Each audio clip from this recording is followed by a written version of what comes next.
So what else have we got, mate? We've got drivers signing deals. Alonso just signed a 5-year deal with Tifosi, with the Ferrari, and I was a little bit surprised. I understand that Alonso is loving Ferrari and is confident that Ferrari is going to deliver a race-winning package soon, or They better.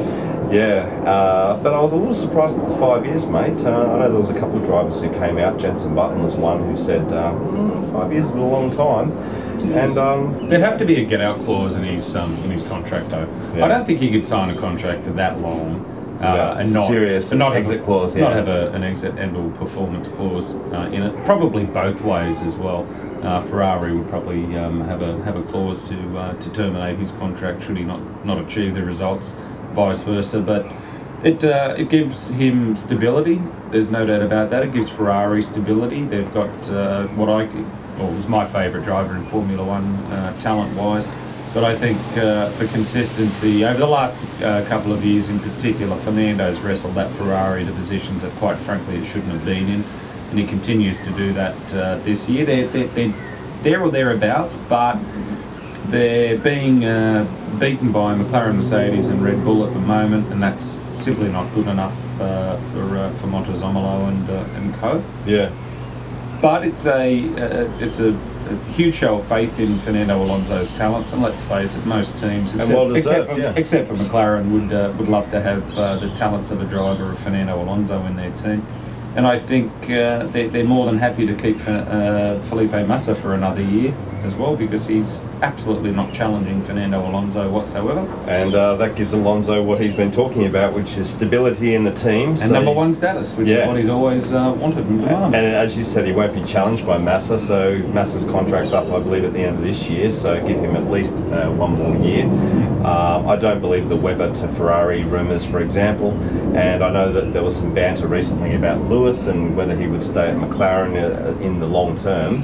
And I think now with Vettel at Red Bull for the foreseeable future, Alonso at Ferrari, then it almost guarantees that Lewis Hamilton will sign a decent extension on his contract to McLaren as well, mate. So you've got those 3 world champions pretty much locked in my opinion, with their respective teams. McLaren better give Lewis a championship-winning car soon, because McLaren have had their pants pulled down by Red Bull over the last year and a bit. Yes. And this kid craves success. I'd like to hear your thoughts on Lewis Hamilton and a potential switch elsewhere. There's starting to be a few little rumours are probably not the right word, but a few questions being put about around Lewis's tenure at McLaren Mercedes. Well, there's now only one place that he could really go, and it's a question of whether Red Bull would make that seat available to him. Well, Mark Webber, thanks very much for coming. Mark might get another year at Red Bull, maybe. We'll wait and see. I can't remember what Lewis's contract obligations are with McLaren Mercedes, but I wouldn't be surprised if Mark leaves. Why wouldn't they want to sign Lewis? Oh, yeah. We can give you a championship-winning car. We've demonstrated that over the last year, and Red Bull are still ahead of McLaren Mercedes this year. So I wouldn't be surprised to see Lewis in the blue overalls at some stage. Ooh.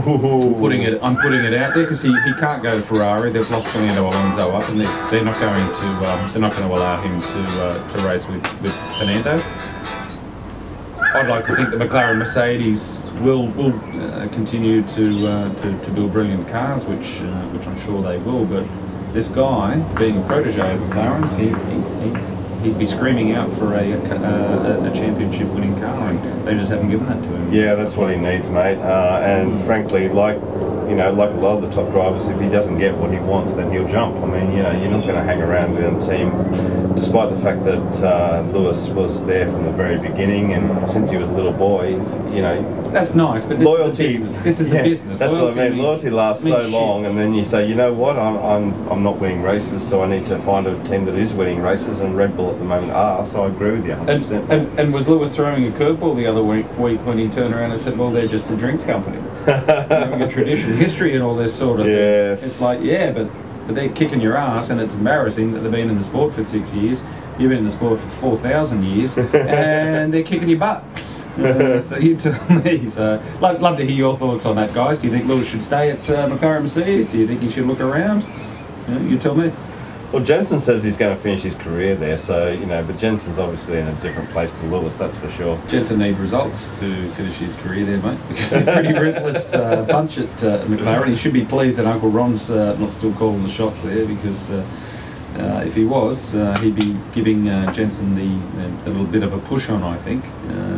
And I'd like to see Jensen do well at McLaren Mercedes, there's no doubt about that, and he has the potential to do it. Yeah, he's up there, but he really needs to challenge for race victories, that's for sure. That's right, yeah. Alright mate, well we're filming this on Sunday afternoon before the Spanish Grand Prix, so it's always exciting to have a Grand Prix weekend, mate, and we've got Mark Webber on pole, and we're going to do our tips now, mate. Yep. And I'll kick things off by saying that I got all three last Grand Prix, Max. I called the podium. I'm pretty happy. It doesn't happen very often. I put the comment on the main channel, and it doesn't happen very often. But anyway, I'm calling this Grand Prix, mate, to the top three to finish as they qualified. So I'm calling Mark Webber to win the race. I just think that it's time for Webber to win a race, and I'm wearing my Jaguar Mark Webber cap today, Max. Very nice. Yeah, so I'm hoping that Webber will win in Catalunya, and Vettel second and Lewis third.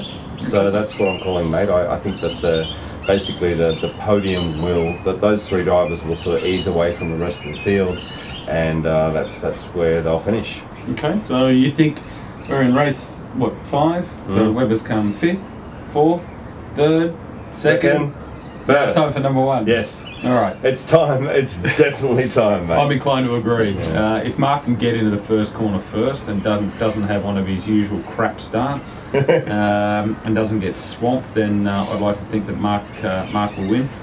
I picked Lewis to come second, actually, starting on the good side of the track. Lewis is...